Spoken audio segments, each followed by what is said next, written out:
Just married somebody.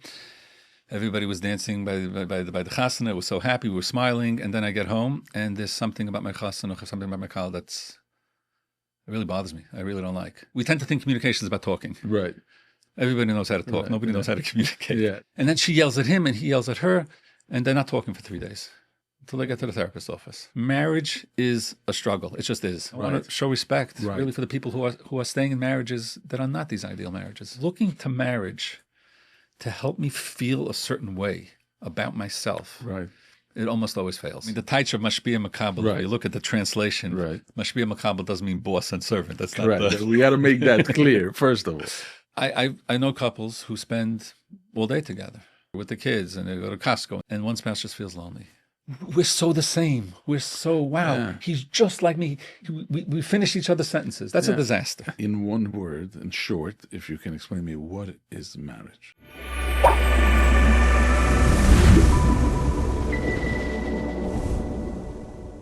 Okay. Our guest today is Moshe Zev Lamm. He's a clinical social worker. He is the clinical director from Achieve Marriage Center. He is known for giving couples therapy. Today we're going to talk about the struggles behind the smiles. We're going to talk about the dynamics of marriage and the expectations that we carry, that everyone carries with themselves, we expect from other people, and how we can build better and deeper relationships, stronger relationships with connections. So Moshe Zev, welcome to The Struggle. Hello, thank you. Wow, that's a lot of stuff to discuss in one sitting. Yeah. Excellent. So I'm glad you came in. So I want to start with marriage. I want to start with couples. When you hear a couple say that, it's going well, there's no personality disorders, there is no mental illness, it's just somehow they fell out of each other and they're tired, and you can sometimes hear that became like a business. We're staying together because of the kids. What's your opinion? Is this an approach, or is there light by the end of the tunnel, and a person shouldn't live like that as far as, like a must, or this is a punishment? Wow. Okay. So unfortunately, you're describing a lot of marriages. Yeah. When a couple is in that place, there's really, the question is so broad, because really they came there. They arrived there through some kind of journey. There's a journey that got them there. This usually happens by couples who are already in the middle marriage, not young couples. Couples you don't hear. Usually it's 10, 15, 20 years. I've actually seen it in couples much younger. But what a lot of it, there's a journey here. The couple that you're describing went on a journey. Right. And it's so hard to know when you say, is this an approach? Of course not. No. It's very sad. It's something that happens a lot. But what you need to look at when a couple comes in with such a situation, correct, what you really need to look at is, what was their journey that brought them here? There was a journey that brought them here, and the journey, there's no one answer to that question, because the answer is, there's a journey here that took place, and at some point they both gave up. Usually because the pain was too great. They tried, they couldn't get it to work. There's a lot in every marriage. There's a tremendous amount of pain that's lying underneath the marriage. It might be pain of expectations, what I thought was going to happen in this marriage and what's not happening. It might be, and when I say expectation, it might be, what is marriage supposed to be? What is marriage not supposed to be? It might be, sometimes there are couples that come in with very simple issues that just were never addressed, that were never touched on, and it grows and it grows, and there's just, we thought it was supposed to be like this, and there's a point where the couple just, a distance started to be created, and we really have to look back at the couple. See, there's things playing. There are things playing themselves out on the surface. Right. There's on the conscious level. They're fighting over certain things. Or they're not fighting. Or but it looks like they gave up already. They gave up over already. Here, both people took a side and said, "You know what? We got too much to lose. Right. I'm sitting together," and they're like, "This is nothing. There's nothing there. There's nothing there." Almost always means it's too painful to be there. It's just there's something that happened in our marriage that didn't work. Right. And we didn't know how to make it work. And every time we try to make it work, we got hurt more. And usually what happens is, I try and I get hurt, and I try and I get hurt, and I try again and I get hurt. And at one point, someone gives up. At some point, one or both of them are just going to go and say, "I'm not getting hurt anymore." Right. A couple that's using that approach is a couple that's saying, "I'm not going to get hurt anymore. Correct. I just don't want to get hurt anymore." So that's the root of it. That's the root of it is usually, "I don't want to get hurt anymore. I'm done being hurt." Right. So they're pulling back. And what that couple, for a couple like that, the belief that there is something else that something hasn't been tried, the belief that the trust that, like, if a couple like that comes into my office, the first place is, can we look back at what may have happened over here? Correct. What was the journey? Where was the pain? What was the pain? How did that pain emerge? And how did you each react to that pain? Right. And very often the reaction to the pain is sometimes to fight. And then when you fight and you fought enough, then the next reaction is to pull back. Right. And give up.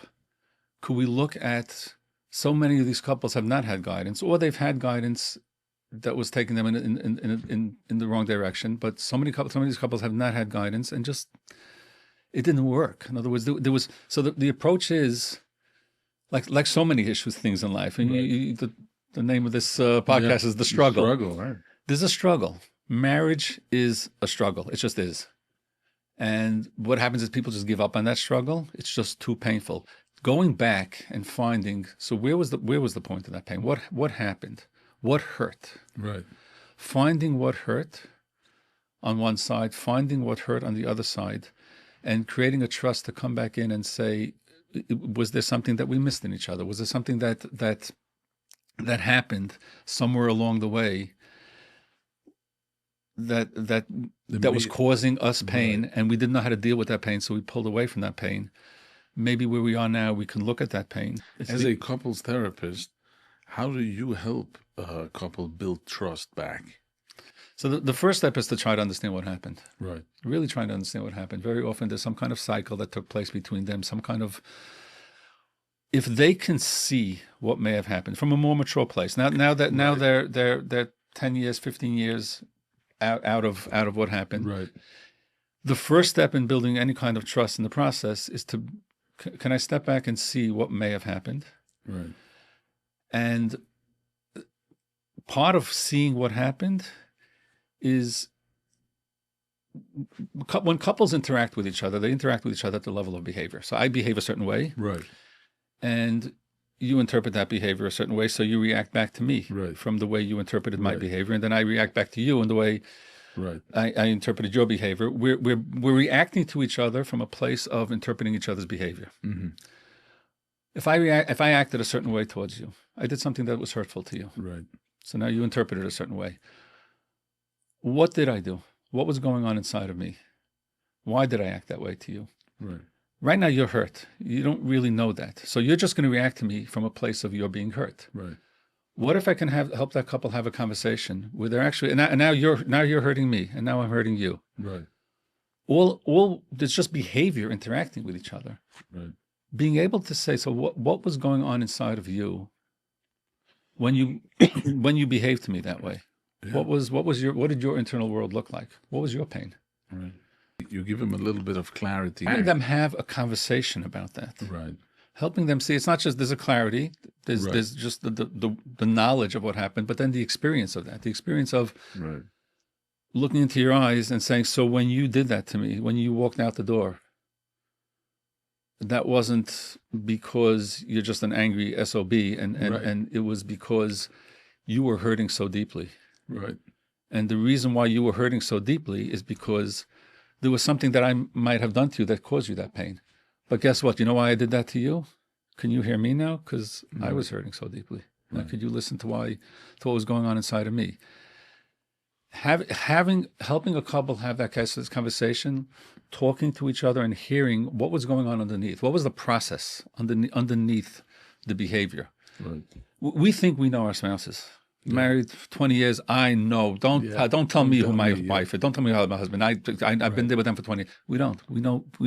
We know so little because what we know is behavior. Because it's a reaction only. We react. Yeah. What was? I know. My husband, if he gets this and that, he just withdraws and he walks out the door. And my wife, she yells, and that's the behavior. And if I do this and this, she's going to yell. If I do this and this, he's going to just walk out the door. We know that. Right. That's the surface. That's just going on in the surface. Helping them have a conversation where what was going on inside you and really listening to each other. What was happening inside you when you did yell? What was happening inside you when you did walk out the door? So what I hear from you that communication, if people would know how to communicate, because that's why they're going to a third party, right? It helps them communicate with each other in a healthy level. Right. So the word communication is a very oversimplified word, right? Because it's communication. It's all about communication. But communication means we tend to think communication is about talking. Right. Everybody knows how to talk. Nobody knows how to communicate. Yeah. Communicate really means, can I sit here? It also includes talking. Right. But can I sit here and listen to you, share what's going on inside of you, and hold space for that? Just stay with that. Because what you're saying right now, no. Let me. There's something about what you're saying that I really know. Can I stay and listen and really hear it through to the end? Right. And then can you stay and listen? Because when I hear you talking, your husband and wife get into a fight and they're talking to each other, and now you're going to explain your side of the story. My attention span is 0.03 seconds, because the second you say something that doesn't stem with my version of reality, I'm going to jump in and tell you why your version of reality is wrong. And then you're going to, can I listen to your version of reality? It's wrong. It's wrong. It's 100% wrong. You don't know what you're talking about. That's not what happened. That's just not what happened. Right. But that's the experience that you were living in. Right. That's the place that that's your experience. Husbands and wives, they interact with each other from the place of their internal experience, not from a place of, Lamm, let's say you have a husband who walks into the house, just explaining what I'm saying over here. Let's say you have a husband who walks into the house at 7:00. Hi, I'm home. And the wife is sitting in the kitchen with the 5 kids, and she looks at him, and she just fumes and walks away. And he looks at her and says, "Excuse me, I'm home." She says, "Thank you very much," she says to him. And he's fuming and what the bleep is the matter with you? Why can't? And then she yells at him and he yells at her, and they're not talking for 3 days until they get to the therapist's office. What happened? So when I try to pull it apart, what I'm hearing is he said he walked into the house at 7:00, and she was all upset at him because you told me when we spoke at 2:00, you said you're coming home at 6. Right. For the last hour, I've been trying to reach you. You're not in the house. I'm going crazy with the kids. I had supper waiting for you at 6:00 on the table. Now it's cold, and you walk into the house at 7:00 like nothing. And he looks at her and says, 6:00? I told you I'm coming home at 8. I told you I'm coming home at 8. What's 6? I told you I'm coming home at 8. And you know why you couldn't reach me between 6 and 7? Because I was rushing like crazy because I wanted to surprise you and come into the house an hour early. And I walk into the house an hour early as a surprise. And this is the bar chava that I get. Yeah. Now, what's at that point, if they trust each other, if they could really listen to each other, are they in a fight? Of course not. There's no fight. No. There's a miscommunication. He was living in the experience of, I said 8:00. She was living in the experience of, you said 6. What actually happened at 2:00, we'll probably never know. We'll probably never know. And even if they texted each other, they're still going to have 2 different interpretations of the text. We'll never know. But what is important, what's important, what happens in a situation like that is the couple gets so hung up on who's right, who's wrong. Was it 6? Was it 8? And the whole conversation revolves around, was it 6 or was it 8? That's not the conversation. What was your experience? Right. And what was your What experience? was the meaning behind it? What was it when you walked into the door, and your wife was angry at you? Could you understand that if you said 6, that she would be that angry at you? Yeah, I can understand that. That's where she was living. That was her Right. experience of the universe. Now, could you understand that if your husband said 8, that he would be fuming at your reaction? Yeah, I can understand. That was his experience. As soon as we begin to understand each other's experience, the fight's over. Oh, so I'm giving you a little mushal of fixing up. But what if it's, so for the last 20 years, you're living inside the experience that I'm this and this person. And for the last 20 years, you're living inside the experience that I'm this and this person. That's crazy. Wow. We were living inside, once they talked to each other, we were living inside a different experience.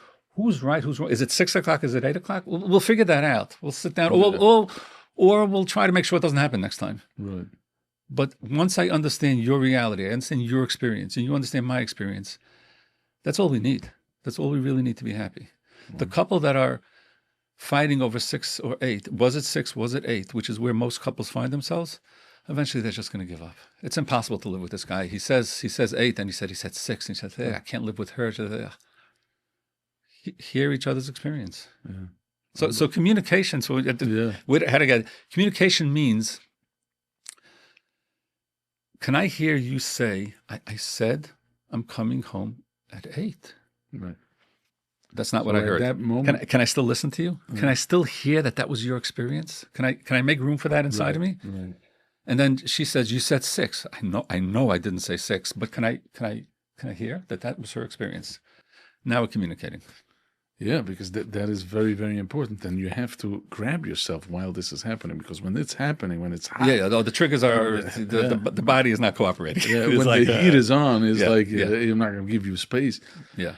As far as couples therapy, do you find that when young couples come in, that there's a lot of,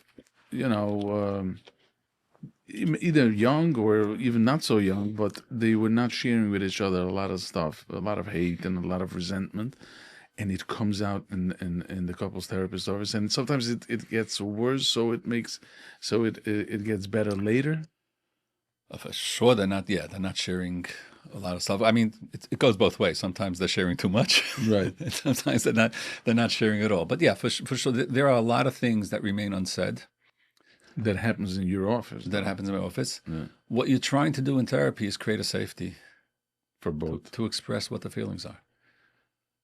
There could be situations where there are feelings, there are emotions that come up inside of us. Not always are we so happy with those emotions, so we kind of push them away. Right. Could there be room for that in a marriage even? Like I'm really upset. It really, really hurt me what you did. Right. Or I really don't like when you do that. I really don't like when you don't do that. I really don't like when I'm talking and you're totally ignoring me and looking on your phone. Like there are parts of you that really, really bother me. If there's no room to express that, it becomes more and more intense. Yeah. It builds up into deeper emotions. Right.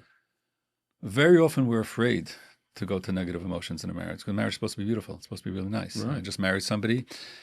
Everybody was dancing by the chasana. I was so happy. We were smiling. And then I get home, and there's something about my chasana, something about my kal it really bothers me. I really don't like. I just described 99% of marriages. There are things here that I didn't realize. Right. Engaged during the engagement, I never saw it. During the dating, I never saw it. Like, what do we do? So there's a strong tendency to just suppress it because we have a beautiful marriage. Right. And the idea that a beautiful marriage means I need to suppress what is going on is dangerous. Right. That doesn't mean I need to complain about everything, but even for myself, to be honest, right. Even to say to myself, just to ignore it, just to ignore it. There's a certain habit that my spouse has that really bothers me. So I could either different approaches. I could just say it doesn't bother me. Right. Make believe it doesn't bother me, suppress it, ignore it, and go on with the relationship. Problem is, it does bother me. Right. I could also say it does bother me. A more healthy approach would be say it does bother me, and now let me see, how important is it? Is it something that I really want to bring up to my spouse? Is it something that I could look the other way and just be okay with it? That's okay. That's a healthy approach. When we suppress what we're feeling, that's going to come up in a therapist's office as an explosion.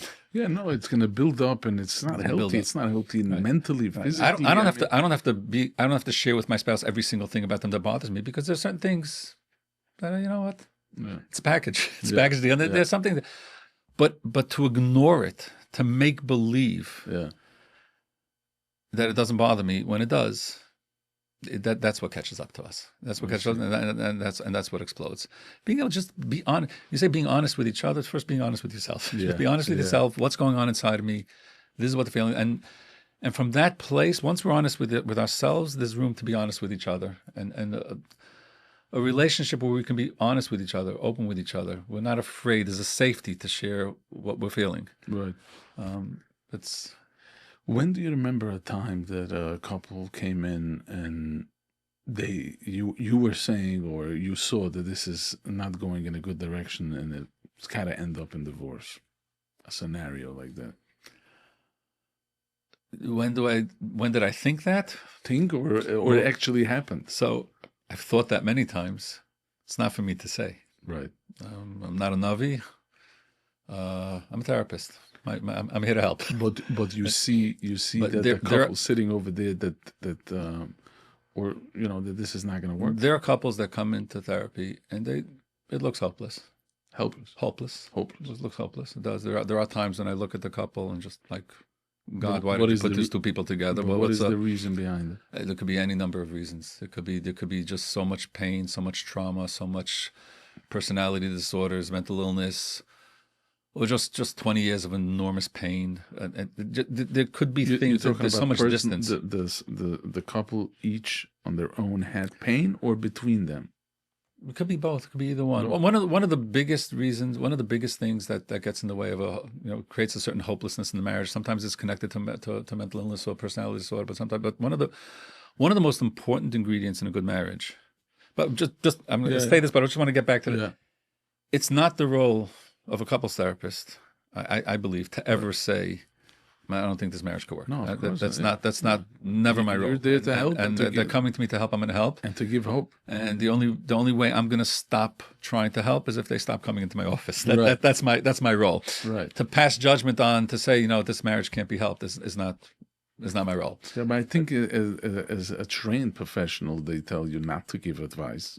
Yeah, it's about letting the person come up with it themselves. Right. So taking them through alleys and valleys, and then they have to find out if this is for them or not. Right. So they're empowered. So that's as a trained professional, empowered, and also because I don't know. Right. That just as a person, I don't know. Right. I know that this marriage can never work. I don't know. I'm just going to try my best. Right. One of the most hopeless places in a marriage is. I mean, one of the sides of marriage is there needs to be some sense of I'm living inside a reality that's not yours, and you're living inside a reality that's not mine. It's very important. So just this sense of a subjective reality that's, and so for example, this couple with the 6 o'clock, 8 o'clock. Yeah.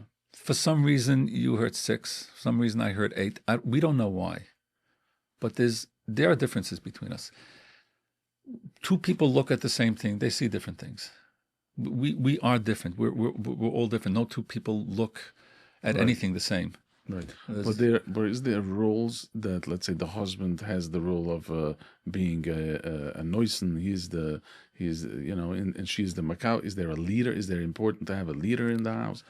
Is it, or when you say both are individuals, and is it 100-100, 50-50? Okay, now you're touching on a whole different topic. Right. That, people, I mean, the Taich of Mashpia Makabel, if you look at the translation, Mashpia Makabel doesn't mean boss and servant. That's not correct. We got to make that clear, first of all.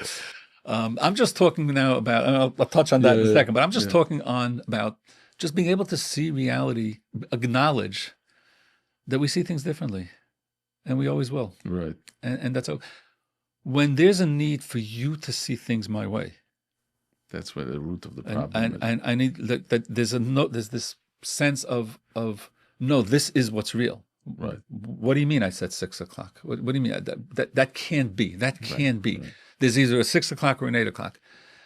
Most of life is built upon perception. And we have different, there's actually the Gemara someone showed me in Yerushalmi that Yerushalmi in Sanhedrin that says that if the Drishach V'Chakir of the Edom, that Bezin, the two Edom come to Bezin, Right. Bezin splits up the Edom, and they question them separately to make sure that everything is in sync. And if it's not in sync, they know the Edom is false.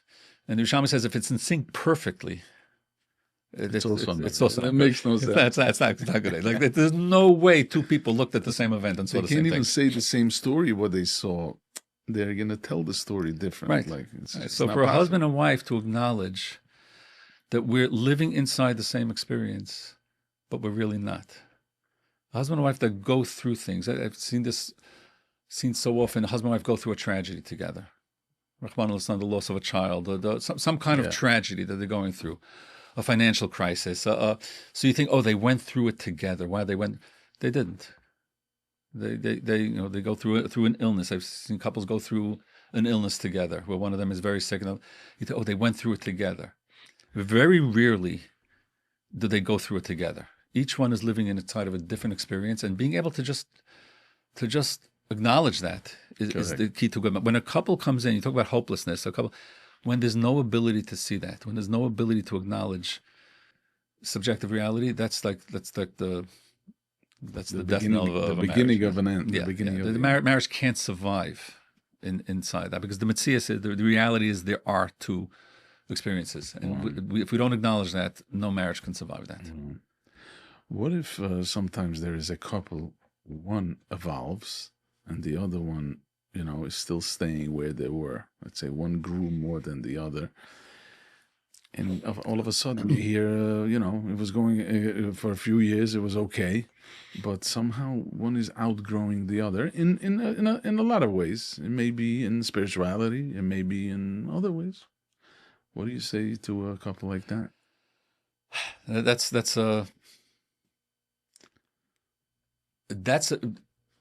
Like everything. What I'm going to try to do with a couple like that is bring that into a conversation between the two of them. Mm-hmm. Like what's going on, and what's inside of what you're asking. There's a lot of other questions. What's called growth? What's called movement forward? And also, what does growth mean to you? And what does growth mean to you? What does growth mean to you? Where I see what you're saying, where it shows up a lot is one couple's in therapy for 10 years. And they've explored their inner world in such deep ways, and the other couple, the other one is just like in their place. And what's called depth? Yeah. What's called? Does it mean I have to have a DMC till 3 o'clock in the morning, or could it mean like? There's a lot of depth in having fun. There's a lot of depth in just. It means everything. It means different to everyone. It means different to everyone, and having the couple look at it from that perspective. And why are you not growing the way I perceive growth? It's a subjective reality piece also. Right. And the other spouse may see no need to grow in that way. Right. I'm not, maybe I'm not doing all those things that I'm not sitting there and exploring my inner world and growing, but maybe I'm doing something else that has growth. Maybe I'm busy with the Chesed organization. How we define growth, that's a subjective reality conversation. Could they talk about it with each other? You mentioned the nice in Makabel, the Mashvi Makabel piece. I would want to come back to that when you. So what I hear from you is that you're saying that one is not supposed to come up to the other, and the other is supposed to. Who says what? Who is supposed to be up and who is supposed to be down? Who makes the rules? So rules is the word rules. Yeah. Once you sprinkle the word rules into marriage, that's out. It's dieting. Right. I'm relating this to food. Okay. All the research on dieting, pretty much shows clearly that diets don't work. Okay. Diets generally don't work. But everybody's going on diets. Right. And what I mean by they don't work is, I lost 50 pounds, but come back in 12 months. Right. Come back in 2 years. Right. You keep the 50 pounds off. So there are people who do, but statistically, when I say it doesn't work, statistically, You mean to say a healthy lifestyle, changing your So mindset? really what needs to change Right. is my relationship with the food. When you say healthy lifestyle, my relationship with the food needs to change. My relationship with the whole concept of eating needs to change. If I can't develop a good relationship with food, if you give me rules, it'll work. Yeah. I'll lose weight. I'll be healthy as long as I can keep the rules. Until the day comes when I can't not stop keeping the rules. Right. The same thing happens in a marriage. You give a couple rules. So many times the questions about marriage are, what are the rules for finances? What are the rules for who runs this? Who runs that? Right. Who's the mashki makabel? What are the rules of mashki makabel? Right. What are the rules of who gets to choose in chinuch? If the problem, if a couple comes in asking what the rules are, Right. the first question I want to know is, why do they need rules? Right. What's going on in the relationship that they need rules? What's their relationship with other? If there's a relationship with each other, then we'll talk it through. You may not need the rules. What if a couple is not arguing and they're not fighting? It's just one person says, I feel lonely in the marriage. I feel alone. I don't have any connection, and there's no coming home late. There's no coming home early. I just feel lonely. Is it a spouse who is lonely, has a self-esteem issue? Is it the spouse that feels like shtickle codependent on that I need an outer environment to make me feel good? Or two people who are comfortable to be alone can make a good marriage? So the word lonely, Yeah. it's a big word. Yeah. And the first step in that is just to look at what's taka happening. Couples come in with words, communication, lonely. Yeah. What's happening on the ground? We're sitting here talking about concepts and perception, but what's really happening also makes a difference. Right. So I know couples who spend all day together. Right. They go shopping together. They go spend all day Sunday together with the kids, and they go to Costco, and they go and during the day they spend. And one spouse just feels lonely. Yeah. So that's one type of question. What's happening? And the other question would be, my husband comes home at 3:00 in the morning because he's out with his friends, and he leaves at 6, and I never see him, and I have and I feel lonely. Duh. There's no. When you say the word lonely, I want to know what's happening in the marriage, because there could be, I'm lonely because there's just we don't know, or it's too painful for us to connect for some reason. Usually there's a pain that's keeping us from connecting. And why is your husband coming home at 2-3 o'clock in the morning? So in other words, I'm lonely could mean there is no marriage going on. Right. I'm lonely could also mean there's a marriage going on. There's an inability to connect. There's something that I'm looking for in a relationship. There's something I'm looking for in a spouse, and I'm not able to connect to that, which is opens up a whole nother door into the topic of what's a marriage supposed to be. Right. Generally, people who come into marriage with a deep sense of loneliness, a deep sense of insecure attachment, a deep sense of I'm all alone in this world. Yeah. It's like there's this existential loneliness. I'm lonely because we're all born into the world alone, and then hopefully there's a mother or father who looks at us and hugs us and kisses us and makes us feel not alone. If I went through a childhood feeling not alone because I had a mother who hugged me and a father who hugged me, and it was just I just felt not alone. Right. My existential loneliness was aided by a family that cared for me emotionally, that I got the warmth and I got the connection. When I go into a marriage not alone, and I go into a marriage looking for a partner, I'm also looking not to be alone, that marriage will help me feel not alone. If I go into a marriage feeling alone because I never got connection, I never got a sense of, I looked into my mother's eyes, I looked into my father's eyes, I didn't get that feeling. I didn't feel, I felt alone. And I'm now 20 years old and I feel completely and totally alone in the world. And now I get married. There's a very good chance that I will continue to feel alone in this marriage. Correct. You will keep on looking for this, to fill this void. There's something I'm looking for to fill this. Yeah. And there's this belief that a marriage is supposed to fill this. Right. Marriage doesn't. Marriage doesn't do that. Marriage is a partner for life. Marriage is a lot of things. And marriage could help me with a lot of things. If I'm looking to marriage to help me feel a certain way about myself, Right. it almost always fails. Wow. It'll work in the first 6 months because Yeah. we're so, but at some point it's going to stop working. At some point, the feeling, I'm going to go back, I'm going to revert back to my baseline feelings of being alone. And then I'm going to be upset at my spouse because my spouse is supposed to fill this feeling. And it just doesn't work. It's very powerful stuff. So in one word, in short, if you can explain me, what is marriage? What is marriage? One word? If you can. So we'll do a little bit more than one word. Okay. And I, marriage is so big Right. that I'm not going to tell you that the answer I'm going to give you is the definitive answer. Of course, But just for a person who was listening and is look at it as a talking direction, about like marriage, the direction in terms of how do we think about marriage? Healthy marriage. So we do walk around the world. We do walk around the world alone. And one of the things that we don't have in life is the ability to just be ourselves. I want to be me. Being able to be myself and having somebody hold that is a very deep connection. It's as close as we can come to filling that. It's not going to fill this. It's not going to do this. But it's the most we can expect in this world in terms of connection. In other words, if I want to connect to you, right? So I want to have a deep connection with you. So I know that you're a Yankee fan and I'm a Met fan. So I'm going to make believe I'm also a Yankee fan. This way we can be friends, right? That's not real connection. No. I put on a facade. I put on a mask so that I connect to you. Wow. In life, we do that all the time. We put on facades. We put on masks. Some more, some less. The closer a friend is to me, the less of a mask I have. The further away, the more of a mask I have.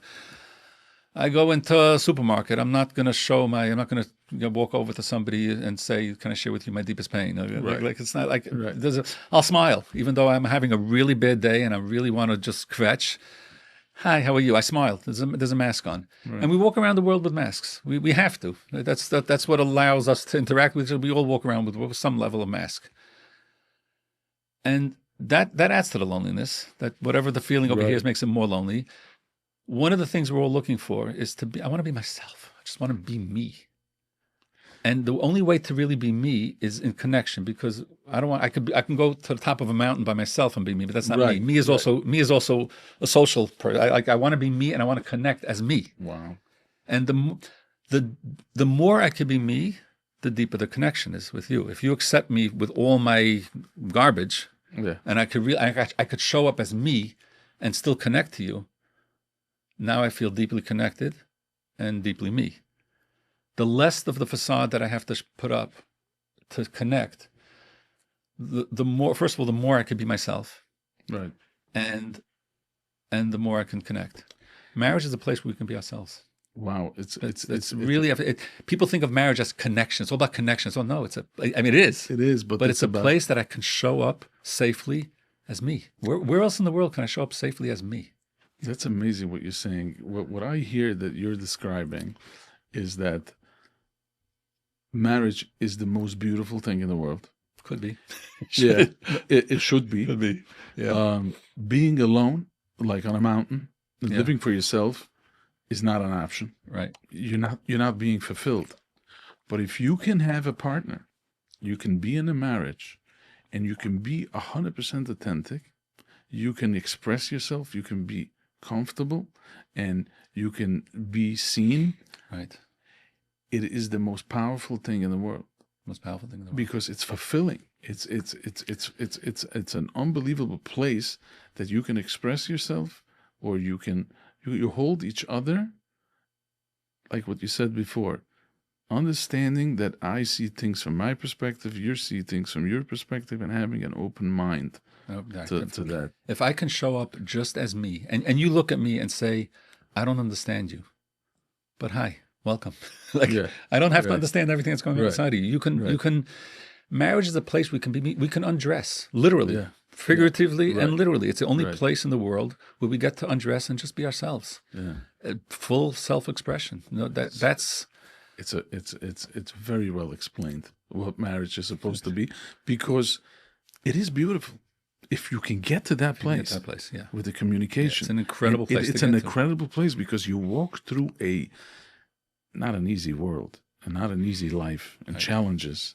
And when you walk through this life with a partner like that, and you can really be yourself, you don't want to look anywhere else. Nothing is. And if you put this together, what we said before, in order to attain that, I need to be able. The starting point. It sounds like marriage. People have this illusion of marriage as two people who are just. We're so the same. We're so he's just like me. We finish each other's sentences. That's a disaster. That's not what this is all about. The real, because if I need you to show up as me, in order for us to connect, I'm not really connecting to you. Yeah. Once we have this sense of we're different, and we always will be different, and there are parts of you I may never understand, there are parts of me that you may never understand, and it's okay. And it's okay. And show up as you are. Show up. Yeah. That's the doorway into a happy marriage. That is the bomb. That's the goal where you're supposed to go. But let me ask you a funny question. And this happens a lot. Can a marriage survive without intimacy? Because there's a lot of times that on both sides of the aisle, people are using this as sometimes a punishment, or sometimes they're like done. Right. They're like, for whatever the reason is.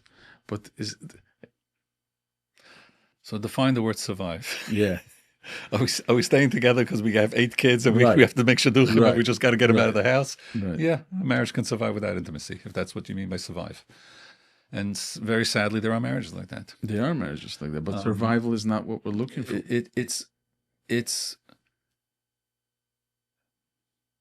intimacy is, especially if you take it to the way we describe place of I could show up in me. Intimacy is the place where we show up in almost in the deepest way as me. Right.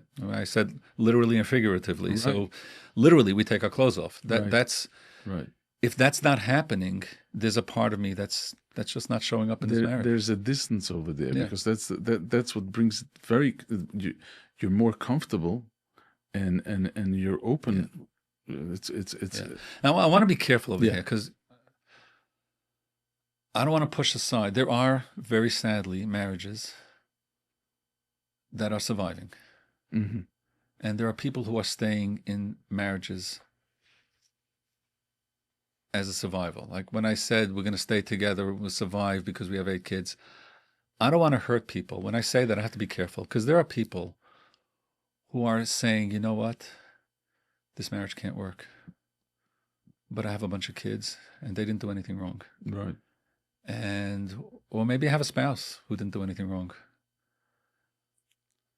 So I'm gonna push through. I'm gonna survive. Sacrifice. Maybe even without intimacy. I'm gonna survive for the sake of my children. Sake of holding the house together. Sometimes for the sake of a spouse who, through no fault of their own, is not somebody that I feel I could live with or have a really good relationship with, who I married the wrong person, but now here we are with a bunch of kids and a marriage, and I could leave, right, and destroy a whole bunch of people's lives, right. So I'm gonna push through. We're sitting here talking about the ideal, beautiful, wonderful marriage, right. I would also have a tremendously deep respect for somebody who does that, because at some level they are expressing their deepest self in the marriage. If by staying, by surviving, sometimes by staying and surviving, I'm expressing a value. If I'm staying in a marriage for my kids, right, I might be expressing a much deeper part of who I am, right, than if I leave and try to find a marriage where I could find this ultimate value. I'm staying in a marriage where I don't have this relationship. Why am I staying there? It could be I'm staying there because myself, the me that I'm really expressing over here, is a love for my children. The me that is a value to not hurt other people's lives. So what you're saying, my own selfish reasons. That it's not. So we're saying all this, but I want to show respect really for the people who are staying in marriages that are not these ideal marriages. So what I'm hearing you saying is that this is a heroic act.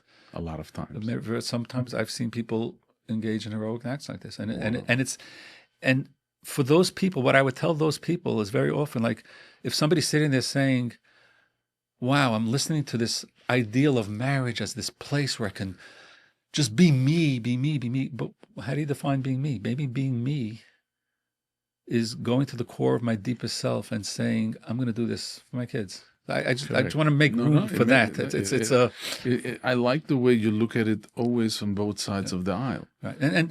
And for somebody who says, I can't, even for my kids, I have the same respect. Right. The same respect. That's only they know what pain they could hold, what pain they can't hold, what pain. So we're sitting here describing the beautiful, beautiful, beautiful marriage. Right. But the same amount of respect needs to be shown sometimes to people who are not in good marriages or just surviving. Wow, it's amazing stuff. What about sometimes, you probably heard, you see a lot of people that you can see between couples, there is some sort of competitiveness. Like a wife would be jealous at their husband. So let's say if her husband is whatever, going places, and he's, he's in the community and he's doing, he wants to do chesed, whatever. He's getting honored at certain places, or the other way around. And the spouse is not there to cheer him on. The spouse is really not happy. They feel that somehow it affects them. It's not busar echad, it's not oneness. Right. So I'm gonna approach that from two different angles, because there could be one of two different things. I mean, it could be one of 100 different things, but generally two different things that might be going on. The jealous spouse might need to look inside themselves and explore. Like there's something happening in this relationship which is really coming from outside the relationship. There's some insecurity. There's something. Right. You're looking. In other words, you're looking for something from this relationship which is probably not coming from a healthy place inside of you, right? There's your spouse is bringing up something in you, or you're looking for something in your spouse that's being sabotaged by your spouse's success. Right. If my spouse's success bothers me, hurts me, then I really need to look inside myself. And what are my own insecurities? What am I looking for from my spouse to give me that my spouse is taking away from me? Like there's something, my spouse is taking something away from me right now. Right. And what's going on inside of me that I need to look at my spouse from that place? What am I missing? What am I missing over? That's one way to approach it. And it would be really the individual work of that spouse to look at themselves. That spouse must have introspect. That spouse must be aware that is happening. And very often that's the challenge, to help somebody get to that place of introspection. That's could be the job of a therapist, a Rav, or a friend, or somebody to sit them down and go, there's a competitiveness over here. What's underneath it? There's always something underneath that. It's not where we look at, this competitiveness. That's not where it's interacting. There's a level below where there's some kind of need, where there's some kind of emotional insecurity that's creating the competitiveness. But that's one way to look at it. Another sometimes you need to keep a broad view of what's happening. We look at the one who's jealous, we look at the one who's like, what's wrong with them? But sometimes the spouse who's successful may be pulling away from the relationship because of that success. And sometimes that's what causes. In other words, there might be a looking down on that person, or I don't need you so much right now because I'm very popular. I got all this. Yeah. And if some of that is going on, sometimes it needs to be looked at from the other angle. Like it really needs to be explored. What's happening? It can't.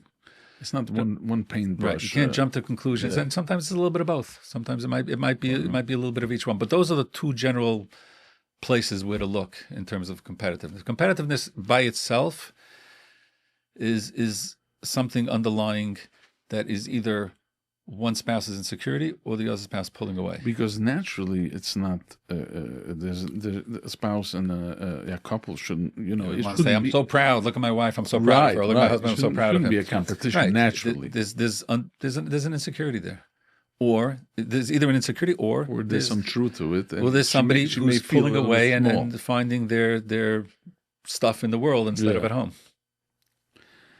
What about a spouse who feels that they just have to ask for basic respect? It's just, they're not asking for anything crazy. I'm not asking for anything. They feel like they have to explain themselves of what respect means. the person is not even aware of what is going on. the behavior or the way they're talking. Basic respect. Right. So when a spouse, you're talking about a situation where one spouse is just not respectful. One spouse is putting down their other spouse. One spouse is, so number one, so I'm envisioning a couple like this coming into my office. Right. The first step is to make sure that that's really what's going on. Is there really a lack of respect going on? Right. And usually that will show up. Anybody who tries to help a couple with Shalom Bayis and only talks to them separately, right, is missing not half the picture, 90% of the picture. If one spouse says the other spouse doesn't talk to me respectfully, and the other spouse says, and then I speak to the other spouse, no, what I don't know what he's talking about. I don't know what she's talking about. And then you have to try to figure out, put them in front of you. You can read this in 2 minutes. Within I don't know, 2 minutes, but within 2 hours, it all comes up. It all shows up. Right. And that's why, couples therapists will only see couples together. Like most of the time, see them together But I've seen people work on Shalom Bayis where they work on each spouse individually. If anybody is working on the Shalom Bayis in that way, it can create more problems than it does, because the person who's trying to help is trying to figure out based on what I hear from you, so see it together. So if there's a lack of respect, the first place I would go, if one spouse tells me, let's say I'm talking to the wife and she says, my husband he talks with such a lack of respect, I want to hear the husband's what's going on the other side, and I want to see them together. Right. So that's the first step. Is there, if you see that there really is a lack of respect happening, again, I'm taking it. It's almost like you could draw a flow chart over here, like I'm taking different directions. What's happening inside of him could be so many different things. Right. He could be. On one end, he could be just a narcissist, right, or a jerk, even though that's not an official diagnosis. But there are people that fit that description, and either needs needs therapy for that. In other words, what's happening inside of you? He could be clueless and just need some education. He could maybe he needs some hand holding. Maybe he needs just some guidance. Or maybe there's something happening in the relationship. Maybe he has a certain perception. Sometimes people have a certain perception of what's happening on the other side, and needs guidance over there. So I'm not answering your question because there's so many different pieces. Lack of respect. If it's taka, just my husband is a jerk and a narcissist, then he needs help, or you need help addressing that. Yeah, but can someone learn how to be more respectful? Like this, I feel like this is something coming from. So if it's just a cluelessness, then the answer is yes. There are people. I'm just not surprised how many people just go into marriage. Not saying that's why I think it's so important sometimes just to catch this stuff in Shana Rishayna, just to catch it at the beginning, and it's a shame that we don't. But just to catch it at the beginning, because there are people who literally don't know. I've seen this. They don't know what respect is. They don't know. Literally, they either they didn't learn. Or maybe they were never shown respect. They were never shown respect, or respect in a dorm room with a bunch of guys is different than showing respect to your wife. Or you grew up in a family that would, and very often, especially in Shana Rishayna, it could be just some guidance, just some paradigm shifting, just something. When you say this becomes very hurtful. If somebody would say that to you, would you be hurt? Yeah, maybe. Okay, like just as simple as that. And then so that could be. It's surprising how much could be taught. There's a lot of teaching that could solve this if you catch it early. If you catch it 20 years later, it's already it's built on later upon later. But if it's coming from a place of narcissism, if it's coming from a place of, then there's probably a lot of therapy that's necessary. I have seen people change. I wouldn't give up on it. Right. But it probably needs a lot of work. It probably needs a lot of therapy. And the other spouse. Right. It's the spouse who's being disrespected could be helped to be more empowered. That's what I was going to ask you next.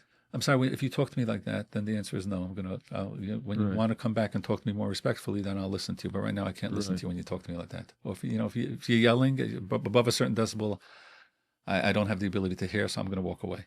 Right. The ability of the other spouse to stand up when you have somebody who's narcissistic, sometimes the most powerful intervention is not with the problematic spouse, but with the healthy spouse. It's the victim to build themselves up. Because I was going to ask you, what happens if if the spouse is afraid to rock the boat? This guy's so disrespectful. It's quiet, and I know if I'm not going to stand up for myself, I'm going to have a better day. Right. And what's your advice? Should she stand up? So that's something. You're asking me what's my advice? I don't have advice. Yeah. I don't give advice. That's why I became a therapist out of Rav. Yeah, right. But the reason why I have no advice is because they have to figure it out. I will help them figure it out. That question, I don't want to rock the boat. Yeah, it's a legitimate question. Yeah, especially if I have kids, and I'm gonna create. I've had this. I'm sitting by the Shabbos table, and my husband or my wife is creating doing something that's totally inappropriate or being disrespectful to me. I can stand up for myself and destroy the whole Shabbos table, create a whole pandemonium, create a whole scene, impact the kids, or I could just keep quiet. That's a decision that people really have to walk through and weigh both sides. And it's not just the decision that you make once. It might be a decision you make every single day. Yeah. What about projection? Like you mentioned before, projection is we see things the way we see it, right? Yeah. So here's a couple who's getting married, or two people are living together, right? And he is wired a certain way. Okay, he sees things a certain way. He says that does business a certain way. Let's say one is more aggressive than the other. So, or he's not trusting. He's a type of guy who, he went through the ringer and he doesn't trust anybody now. So now he looks at everybody as he can't trust. Now he'll look at the spouse also. He's not going to trust the spouse because in his mind he thinks that she thinks the way he thinks. Right. And how is another spouse? I'm sure the other spouse does the same way. Let's say she's a softie, and she is forgiving, and everybody's beautiful, and everybody's fine. She thinks that he is like that. You follow what I'm saying? Sure do. So, how does a couple like that understand that he has a different wiring, which we understand also we cannot change another person? Right. A person can change himself if they want to. Sometimes you have to hit rock bottom for it. Right. But normally a person doesn't change.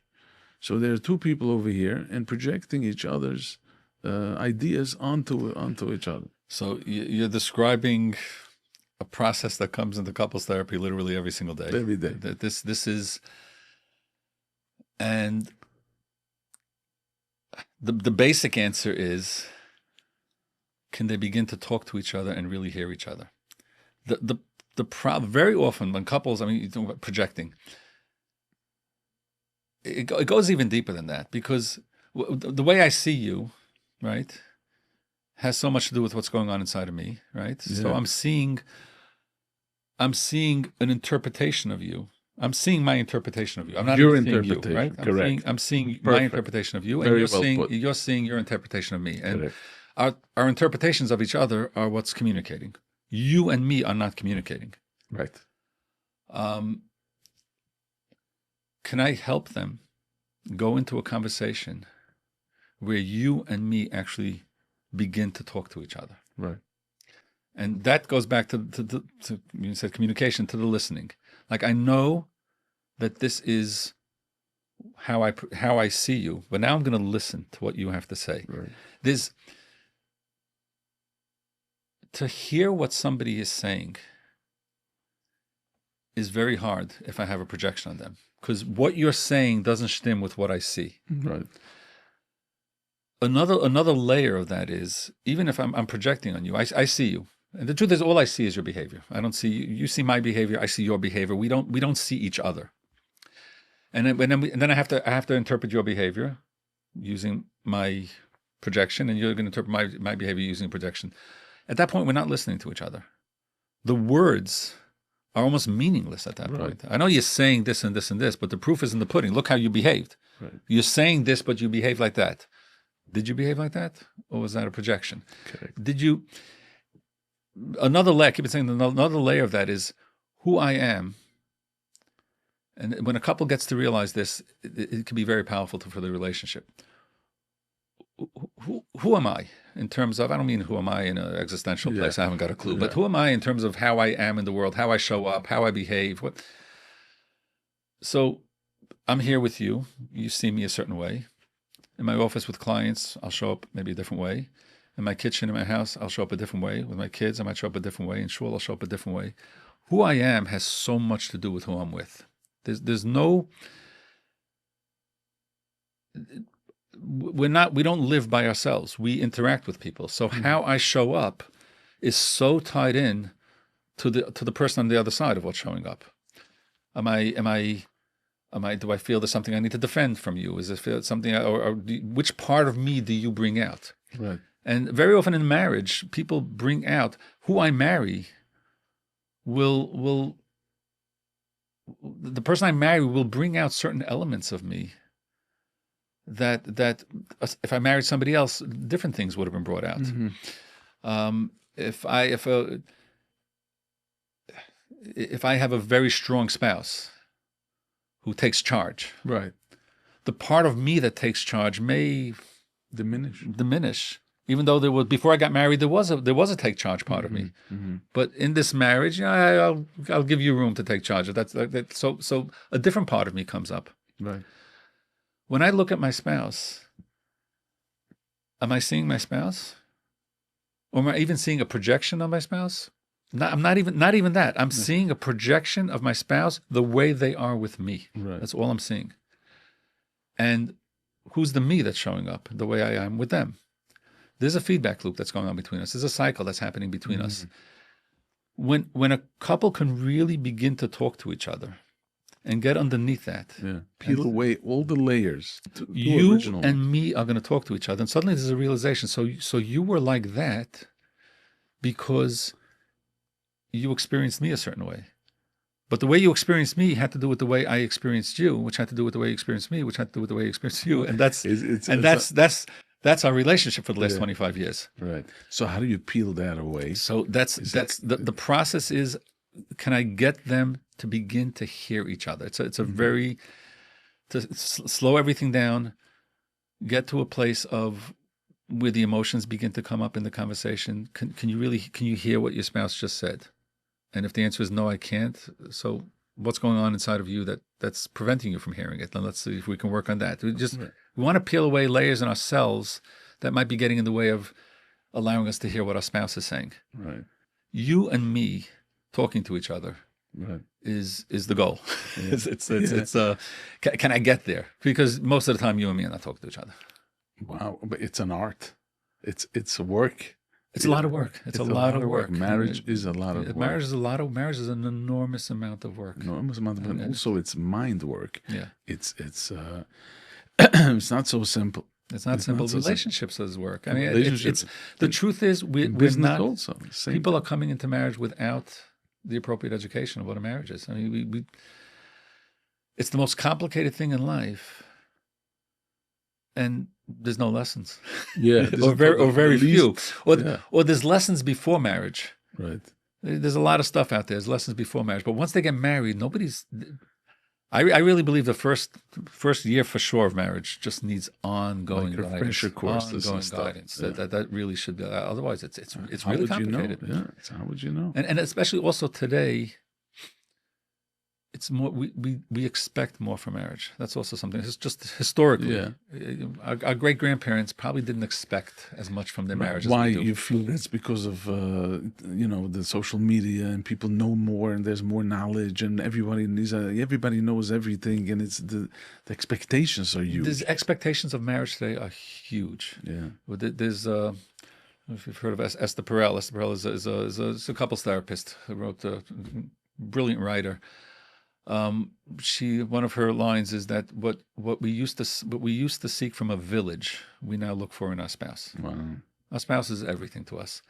We look to our spouses for, right, they're going to take away this pain. We have a whole list of things that our spouse is going to fill. Whatever we're missing, what we need to work on ourselves, we are looking for it from the spouse. So if we don't get it, there's a price to pay. So there's an illusion out there that historically how that illusion developed, I don't know. But that illusion is out there. I think our great-grandparents didn't live with that illusion. We have an illusion of what marriage is supposed to be, and when it's not, it's painful. Yeah. And it's marriage is a partnership. It's a place where I can show up as myself. You can show up as yourself. What is That's that? it. What is that illusion? Is it a Hollywood like glitz and So glamour there type is a of- concept of romantic love, Right. which historically it's fascinating. Like you tell this to somebody in the Western world today, that they look at you like you're crazy. But historically, romantic love was not a prerequisite for marriage. It wasn't. Right. I'm not talking Yiddishkeit. I'm not talking in the Jewish world. I'm not talking religious. I'm talking about in the secular world. Yeah. Historically, there are books written on this, where historically, if you go back 100 years, 200 years ago, this concept of romantic love, we fall deeply in love with each other, and that's the core of a marriage. That's the core of relationship. Was not. It was not the main source. That was not what. There's not the glue that held the marriage together.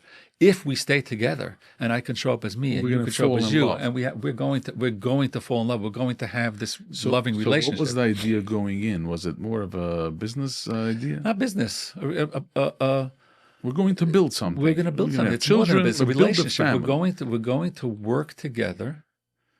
We're going to commit our lives to each other to build something together. Right. That's we're going to really make beautiful. it work. So what you're saying is love was secondary. Love was an outcome. Correct. Love was The result. was a result of what we're doing. Uh-huh.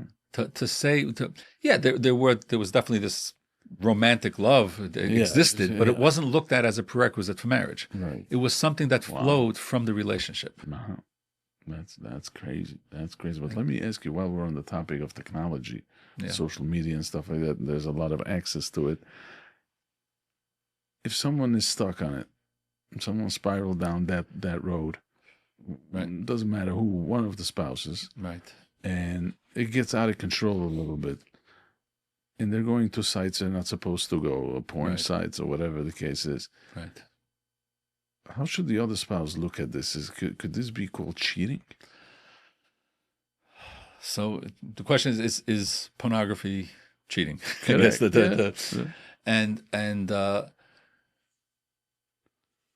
The only reason why I'm hesitating is because I know there are different opinions on this. Okay. But if I didn't hesitate, I would tell you my opinion. Yeah, it is cheating. The reason why it's cheating is because I'm going outside the relationship. It's not the same as sleeping with another person, obviously. But I'm going outside the relationship for a pleasure that you and I understand only the relationship is supposed to give you. Our relationship is supposed to be sacred. Is sacred. And part of that sacredness is I'm going to be the source of your sexual pleasure. That's just this basic understanding of what marriage is. I'm going to be the source of your sexual pleasure. You're going to be the source of my sexual pleasure. And that's part of the glue of our relationship. Right. Part of what you're saying when you need something, you come to me. When I need something, I come to you. That's good. That's a trust that we have with each other. That's something that's part of what we're building together.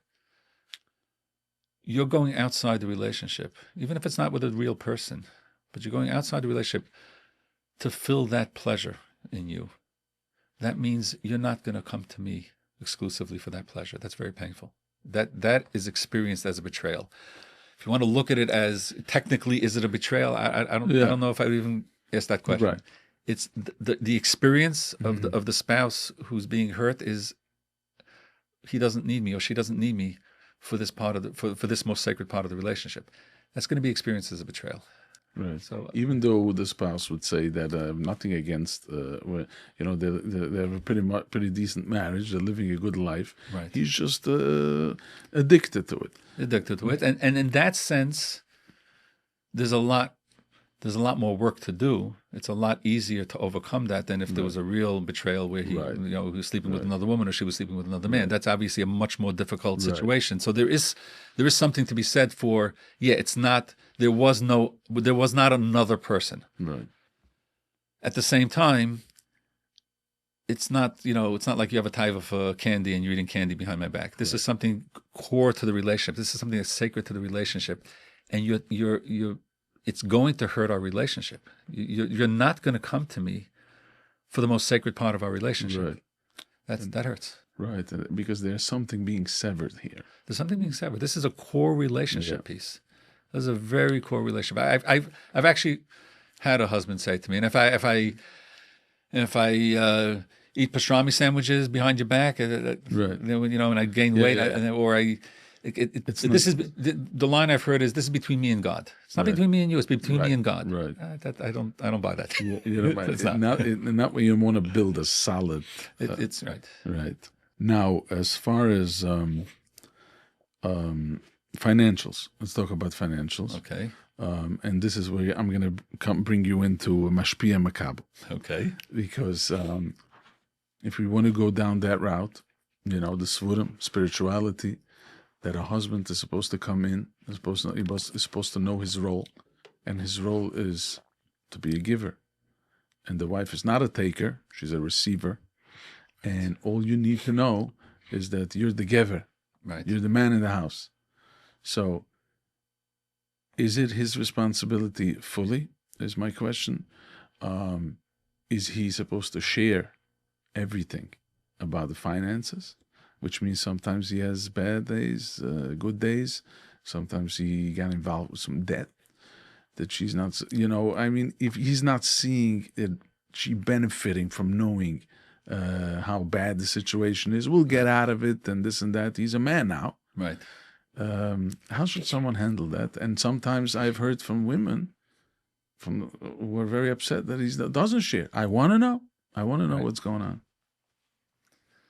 So you're touching on rules now also. Okay. Like what is the right way to do this? What are the rules in terms of finances? Right. And again, I would just say the first part of the answer would be, let's step away from what's supposed to happen. Right. What's going on between the two of you? Right. Is there,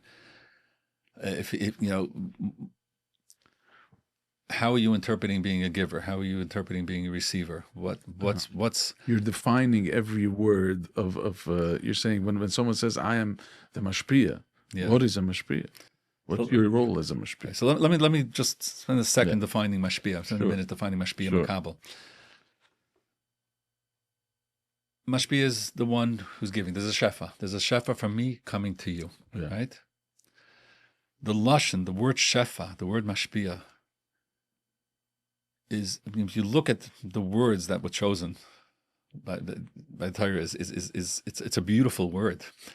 Shefa. It's a flow. There's a flow from me to you. Right. It's a very soft word. It's not a hard word. It's not a harsh word. Right. It's even softer than niacin. It's something very soft about the concept. There's a flow from me to you, and the word makabel, like, I'm gonna hold it. I'm gonna receive it. It's not like you're grabbing it or. There's a shefa and there's a receiving. When you soften it, when you soften the tone on that, right, it takes on a whole different meaning. So, for a husband, let's say a husband says, I'm the masculine one. I'm masculine. Right. Masculine means strength. Masculine means, right? And she's feminine. Feminine means softness, makabel, right? So what's masculine? I'm the strong one, right? If I say to you, I'm the strong one, I'm the masculine, I'm the giver, so this is what we're going to do, and this is how we're going to run the finances, and I hear that you want to say something right now, but I don't have to listen to you. Like, oh, you want to know about why the deal I made yesterday? I'm in charge of here. Do you hear weakness in that, or do you hear strength? This is not shefa. That's that, for sure not. It's not even strength. Yeah, no. It's not masculine. Yeah. It's not masculine means strength. What's strength? Strength is I'm secure. Strength is if I'm strong, if I'm masculine, if I'm the mashpia, right. What is giving to you? And you have an opinion. You want to ask me something. If I'm too weak, if I'm too scared, if I'm too insecure to listen to what you want and consider it and talk to you about it, that's not masculine strength. No. That might even be called feminine. That's weakness. Right. It's I'm not being the giver. I'm not exerting my masculine strength. My masculine strength, I'm going to show up as the gavra. Yeah. I'm going to show up as a masculine. Masculine means I'm so strong that I could hear any disagreement that you have with me. Let me hear what you have to say. I want to consider your opinion. I want to know what you have to say. I want to know what hurts you. I want to know what is there something I'm doing that you totally disagree with? I could listen to that. It's not touching my insecurities. Right. If I have to shut you down, that's coming from an insecure place in me. The mashpia is not a mashpia if he's not listening to his spouse, if he's not talking it through, if he's not understanding it. So if a husband says, I don't have to do what my wife says, sure, okay, you don't have to do what your wife says. Could you listen? Entertain the thought. Maybe what she's saying is right. Maybe what she's saying is a correction to what you're saying. Maybe she knows more than you. Could you hold that? Yeah. Maybe she's hurting. And as the mashpia, you don't want her to hurt. That's the mashpia. Right. The makabel is, it does. Sometimes this is missed in marriage also. For a woman to exert masculine strength in the marriage does throw things off. You do, right. It's important to have a masculine feminine interaction in the marriage, not in terms of who's in charge. Right. Because who's in charge is not relevant, because we're going to talk this through. We're going to understand each other. And the makabel is taking the shefa of my husband, assuming that there's a mashpia on the other side. Right. Not a boss who's a tyrant. Right. That's not a makabel. I want to take the shefa, which the kindness, the giving. They're partners. It's not one has it up on the other. That's not mashpia makabel at all. I'm going to nurture it. I'm going to nurture what it is that my husband, the shefa that my husband wants to give me. I'm going to nurture that. That's the makabel. I'm going to take it. I'm going to nurture it. Inside of that, we could sit for hours and talk things through. I want to hear what you say. I want to hear what you say. That softness takes away all the questions that you're asking. So what do we do with finance? Who's the charge of finance? Talk to each other. He's the one. He's the one who's out there making money. Okay, but if he's strong enough, he's going to be there for her, and she'll be there for him to nurture it. Yeah. And a lot of times, in-laws get involved because when it comes to finances and problems and this, the in-laws get involved, and then this is a whole new dynamic. You want to bring in-laws in? We have to have a whole nother podcast. But let me ask you something as far as personality disorders. In the world of narcissism, there's if they can change, if they cannot change, it's a whole big to-do. Right. But let's talk about the victims first. Let's say someone is living with a person who has not a mental illness. Mental illness, can be handled with medication. Right. You can label it. That's fine. This type of personality disorders that I'm talking about, these are regular people walking the streets, executives, sometimes very successful and very charming. Right. And they'll make you the crazy one. Right. They'll talk to a therapist and they'll convince the therapist that they're right. Very, very dangerous, covert narcissism. Now, a narcissist lives on a codependent. That's what gives him chayas. That's what gives him life, because otherwise, his power, his struggle is not happening. Now, for a codependent who lives with a narcissist and cannot define if this is love or am I a codependent? Right. Because in the meantime, the narcissist charms that person. They blow hot and cold. They have their ways how to do it. So she's going through a roller coaster, but doubting herself if this is love. I love him. In the meantime, you love him, or you're afraid, or you're so you ran with your mind places that you feel that you have to rely on this person. Right. So how can somebody identify if this is love or this is codependency? So very often when you're dealing with personality disorders, so in your question, how could somebody identify if this is love or codependence? Yeah. First of all, you're assuming that it has to be either or. Okay. Very often it could be both. Okay. I could love somebody and also be codependent on them. There's a part of them that I see that there might be a sweetness in them. There might be something there that's So the people are not. codependent can love the narcissist. A codependent can love the narcissist, and actually, Easy. It happens a lot. It happens a lot. Wow. And there might be something there to love. Yeah, there's always there because the narcissists usually are very charming. Narcissists are not. A narcissist doesn't mean a bad person. A narcissist means a person who doesn't see other people. Correct. Yeah. So I could be very good. It's very important. What you just said. I got to stop you on that. Very, very important. Because a lot of people are saying that the narcissist is crazy, and I always say this: he's not crazy. A crazy person is not a narcissist. No. They're smart. They are not crazy. Well, you're saying even more. They're not bad people. Yeah. They're not bad people.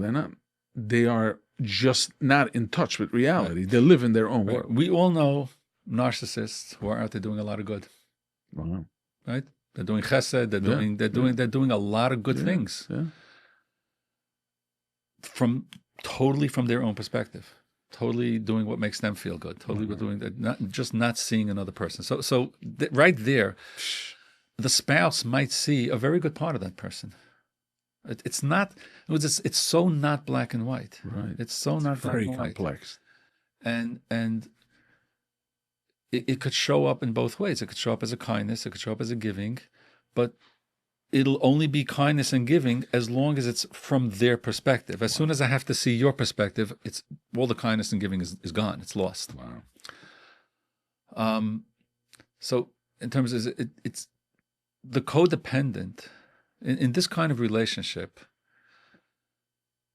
It's not saying is it codependence or is it love? It's being able to split the two apart. What's codependence? What's love? Right. So define codependency.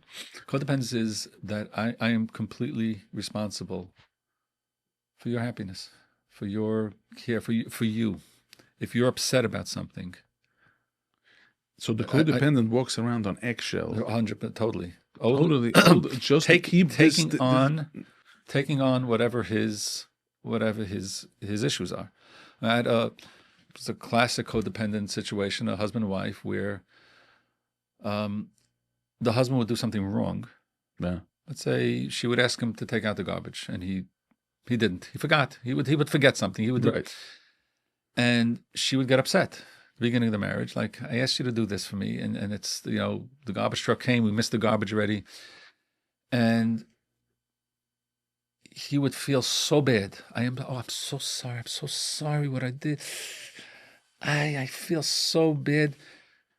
She jumped in and said, no, it's okay. It's okay. She starts apologizing for something that is not. So what ended up happening is she would apologize for everything that he did wrong in the marriage.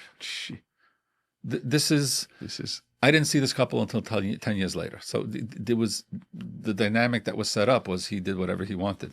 Like the dance that they played was he basically could do whatever he wanted because if he did anything wrong, she apologized. That's a codependent is I need to make like whatever, almost like she feels viscerally what's going on inside of him, and it becomes her responsibility to make sure he's good. Right. So narcissist will set up that relationship with the codependent because the narcissist is expecting everybody to see it from his perspective. So if I'm upset, you need to see what's going on inside of me. The fact that you're also upset because I didn't take out the garbage, that's not even part of the cheshbon. Right. I'm upset now because you are upset that I didn't take out the garbage. So now I'm feeling like a failure of a husband. So now I'm upset. The fact that there was somebody else upset is not even part of the picture. Right. It's not even part of the cheshbon in their mind. So again, you're not talking about a bad person. Right. It's just the whole world is viewed through my lens. Right. When you understand that, so the codependent, the person could be good, but also understanding where it comes from. Narcissism basically most of the time comes from very, very, very low self-esteem, or almost zero self-esteem. A person who doesn't have a sense of self. Right.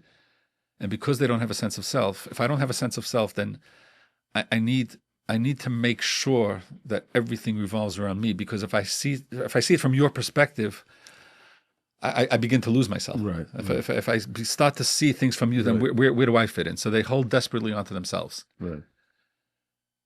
The codependent might see that and feel bad for them and love them, like never.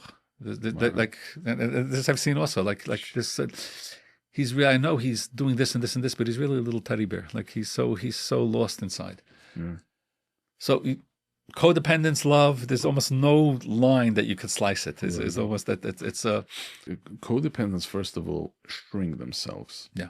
So this is also no way of living. No. So the work in a relationship like that is to help the codependent. And I'm not saying this to the exclusion of helping the narcissist, right? If let's say there's a marriage here that I want to try to save, right? And there's a codependent and there's a narcissist. To start the work in a couples therapy dialogue, probably not going to work because he's not capable of having that conversation. Right. And that will usually show up. Like I said before, the first thing is to make sure there's a codependent and narcissist. Don't take anybody's word for it. When you see them interacting with each other, it's like, oh yeah, okay, codependent narcissist.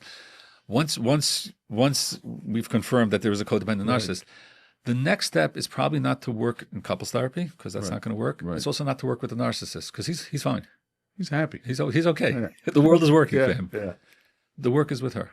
To build her self-esteem. To build her self-esteem. Codependence is also missing self-esteem. Yeah. They're both. You see what the problem is over here? Her problem and is, I mean, saying him go both ways, but let's assume she's the codependent.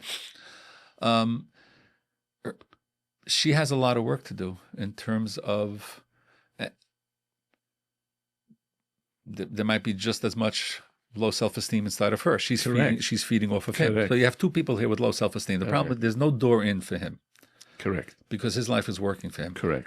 The door in is for her because she's probably the one falling apart. She's probably the one who schlepped him into therapy. Like that's she's the one who's probably depressed. She's the one who's falling apart. That's where your work is. And the work is to help her separate. Is it codependence or love? It's both. You love him. Right. But this is destroying you. Right. And those are not contradictions. It's okay. Because sometimes people come in confused, like he's such a good guy, but look at this. And it's not confusing. Both sides are true. Wow. You love him. He has all these good qualities. He's a sweet guy. He's charming. He takes you on beautiful vacations. He smiles at you. He has, okay, that's true. Check. He's also destroying you completely. He's sucking the life out of you. Right. And he's making his behavior is not allowing you to have a self. Right. He's literally sucking the life out of you, and you're going to continue as long as you engage in this relationship with him. You're going to be destroyed. Right. Yeah, but I love him. No, it's not. But it's no. But put an and in between. Yeah. And you love him. Okay, you love him. That's fine. And also, this is destructive, and it's not just it's destructive for her. It's probably destructive for the whole family. It's she's shrinking away.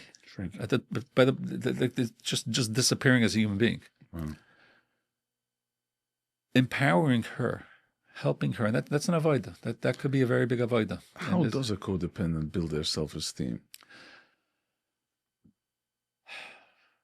It's with a lot of therapy, right? And the work, like every therapy work, starts with self-awareness. It starts with can you notice what's happening? That's the first step. First step is notice what's happening. Notice where it might be coming from. What I read also is that codependency is an addiction. It comes to a point that in where I want to get to is the solution. One of the solutions for addictions is the 12-step program. Okay. 12-step program has spirituality in it. So my question to you is, if you bring in spirituality, especially we're Yidden, and we get the Rabban Shalom involved, and you start knowing who you are, what's your mission, where you're coming, where you're going, with the awareness and with the therapy, understanding that you are somebody, you are entitled. Don't worry to rock the boat. There's a right and there's wrong. And you start seeing it, coupling that up with spirituality, with the Rabban Shalom, with that. 100%. I'm all for spirituality. Okay, so I'm even pro spirituality in therapy. Like spirituality is amazing. It's amazing stuff. So what would you want to say about addiction? However, in addiction, codependence, you believe that you can look at codependence as addiction. But what does that mean? That codependence is addiction. What's an addiction? An addiction means there's something going on inside of me. Something in my nervous system, something that I'm not holding right now, something that I'm feeling, something that I'm experiencing that I need something to help me escape this, to help me feel better. Correct. If I go to spirituality right away, I'm all for spirituality, Right, but if we go to spirituality too quickly, Mm-hmm. we run into the concept of spiritual bypass. Like I'm using spirituality the same way I might be using anything else, any other drug. I was thinking about surrendering, about giving up the control, and So what am I giving up? So there's a self-knowledge here. I'm yeah. agreeing with everything. No, I want to hear. I'm just doing it step by Yeah, step. yeah. So you asked me what the steps are. The first step is self-awareness. Where's it coming Correct. from? Self-awareness includes what's happening to me right now, just in my body. What am I experiencing? How do I feel? How do I feel right now? What's showing up for me? With codependent, let's take another addiction. Let's take alcoholic, a drug addict. Yeah. There's something showing up in their body. Their nervous system is overwhelmed. There's no coping skill for it. There's no coping mechanism. How do I deal with this? Now, what this is could be a lot of different things. It could be coming from childhood. There's so much stuff here, and I've learned how to cope with it. I can deal with this. I deal with it. I take some cocaine. Right. I take some alcohol. And that's the addiction. With the codependent, there's some deep insecurity. Usually at an attachment level, there's some deep attachment pain. There's maybe a deep sense of loneliness, a deep sense of I'm all alone in this world and nobody's. How do I deal with this? How do I deal with this pain? It's look at it as an overwhelmed nervous system. Right. I can deal with this by attaching myself to that person, and I'll take care of that person. There's no self over here. With this is coming from. I'm not looking at myself as a self. There's pain here, and I need to deal with this pain. So I'm gonna take care of that person. That's soothe this. very soothing. Yeah. Very soothing. That awareness. That your action, what you're doing, is because of this, will make you aware. That's what's going to help me. That awareness. That when I say self-awareness, understanding that I'm acting in a way that's really, in some ways, no different than cocaine. It's just something that I'm using to soothe, and I'm using my attachment to that person to soothe me right now. That's why they call it an addiction. Right. Understanding that and working with that. Like if I'm going to not be codependent, I have to figure out a way to deal with everything that's going. Well, how do I deal with all this? Right. And there's a lot of ways in therapy how to deal with all this. Some of it's there's somatic work that could be done. There's all different methods. Understanding where this is. Spirituality can come in only at the point really where I got all this. Okay, now After the awareness of yourself, of what makes you, what's your fabric, then you can open up your mind. Then you can open up.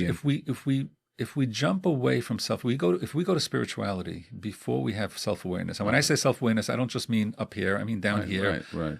Self-aware in terms of my life, in terms of my thought process, my nervous system. Then I go from there to spirituality.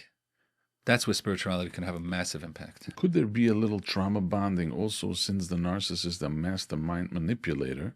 So now the spouse is a codependent and filling that void, but a trauma bond. Yeah, and narcissist codependent. I think we can just assume there's a trauma bond going on there. That's they're just feeding off each other's trauma. They're both in a position of zero self-esteem, probably from some very likely relatable back to some trauma in their childhood.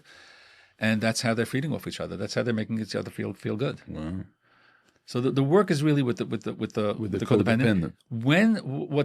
What happens sometimes, people say narcissists can't be helped.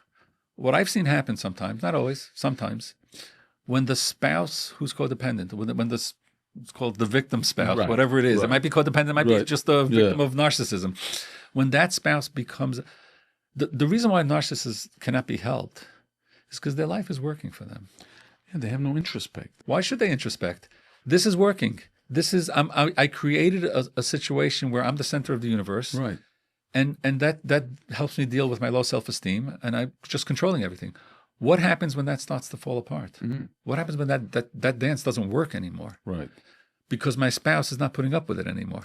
Then punishment is coming, and more mind manipulation all is coming. All of a sudden, so the initial reaction is to double down on it, become more narcissistic, more narcissistic. Correct. And what if that doesn't work? Right. That's the point where a narcissist might get helped. When their whole way of dealing in the world, this system of dealing with my low self-esteem for the last 30, 40 years doesn't work anymore. My life is crumbling because I can't control my wife. I can't control I don't have the. That falling apart is sometimes what allows a narcissist to get help. That could be the beginning of introspection.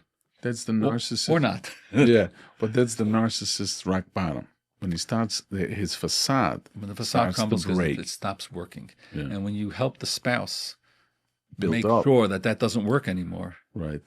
that because she's standing up to him, she's Right. saying no, in a nice way. If she gets angry back at him, that's not in a nice way. No, I'm sorry. No, In a self-confidence way. Right. I see you're hurting right now, so that's you can take care of that. You're a big boy. It's not something I'm going to be able to help you with right now. So sorry. He's like, whoa, who changed the dance over here? It's not working. Right. As long as it's working for him, he's not going to get help. Once it stops working, he might get help. Might. Right. That is amazing stuff. Let me tell you something. This conversation was truly eye-opening. It was beautiful, beautiful stuff. You remind us how important empathy is. You remind us what marriage is. You remind us what life is all about. And what connection is all about. And most of all, you give us a sense of hope. You see light by the end of the tunnel. You see a lot of people, and you see light by the end of the tunnel. You see the good in people. I want to give you a bracha. The Rabbeinu Shalom should give you koyach to have the strength to sit and hold people's hands. Amen. And Amen. hold them to get out of their struggles. And you should have nachas and gezind. Amen. And Amen. only brochas. Amen. And I want to thank you for the opportunity to be here, because I think talking about Shalom Bayis Right. is the biggest chus that Shalom Bayis is what holds everything. Like whatever, life is tough. Right. Life is a struggle. Right. And Shalom Bayis is not the only struggle in life. Life has so many struggles. Yeah. What holds that? Correct. Is Shalom Bayis. If I have Shalom Bayis, I have a keli to hold all the struggles of my life. If I don't have Shalom Bayis, the struggles of my life become overwhelming. Right. So thank you for this chus to be able to talk about it. Thank you. Thank you so much. Thank you for coming in, and thank you for your time. Okay. Thank you.